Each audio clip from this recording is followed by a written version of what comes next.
নমস্কার বন্ধুরা, আশার আলো ইউটিউব চ্যানেলে সবাইকে স্বাগত। আশা করি সকলে ভালো আছেন।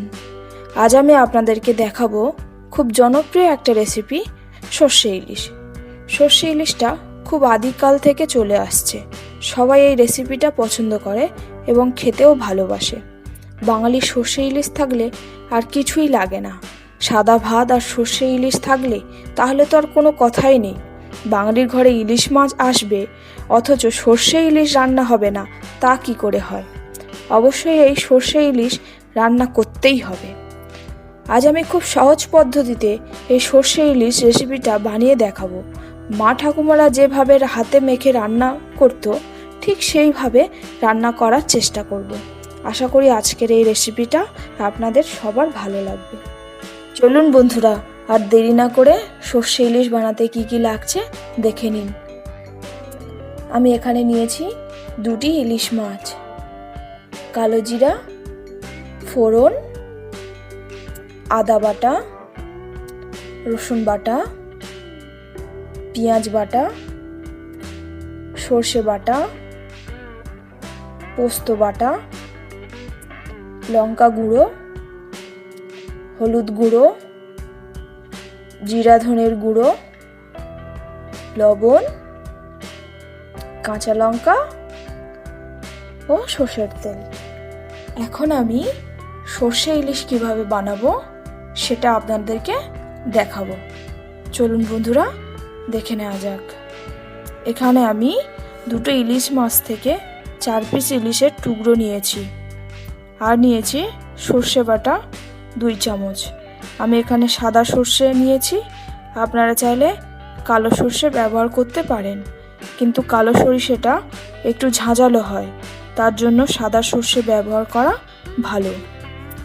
এখানে পেঁয়াজ বাটা দিয়ে দিলাম 2 চামচ, রসুন বাটা 1/2 চামচ, আদা বাটা 1/2 চামচ, পোস্তর দানা বাটা 1 চামচ।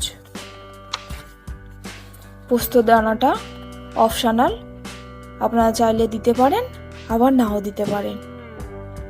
এটা আমার পছন্দ তাই দিলাম, ফ্লেভারটা ভালো আসবে, খেতেও ভালো লাগবে।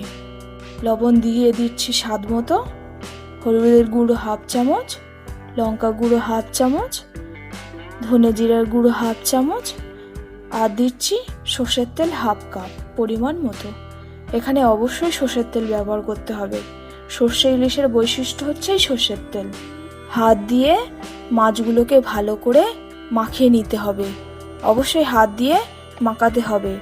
বাঙালির খাবার খাবো অথচ হাত দেব না, তা কি করে হয়? মশলাগুলো হাত দিয়ে ভালো করে মাছের গায়ে মাখিয়ে দিতে হবে। তারপর এটাকে আমি ঢাকনা দিয়ে ঢেকে দেব 10 মিনিটের জন্য, যাতে মশলাগুলো মাছের ভিতর ভালো করে ঢুকে যায়। 10 মিনিট পর আমি এটা রান্না করতে চলে এলাম। আমি এখন গ্যাসের মধ্যে কড়াই বসিয়ে দিয়েছি। তারপর দিচ্ছি 1 চামচ পরিমাণ মতো সর্ষের তেল।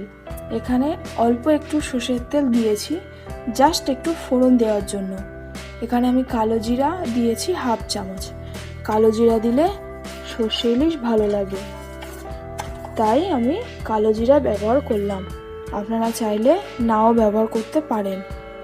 এখানে আমি মাছগুলো দিয়ে দিচ্ছি, মশলাগুলো মাছের উপরে দিয়ে দিলাম। বাটির গায়ে মশলা লেগে আছে, তাই বাটিটা ধুয়ে সামান্য একটু জল দিয়ে দিয়েছি।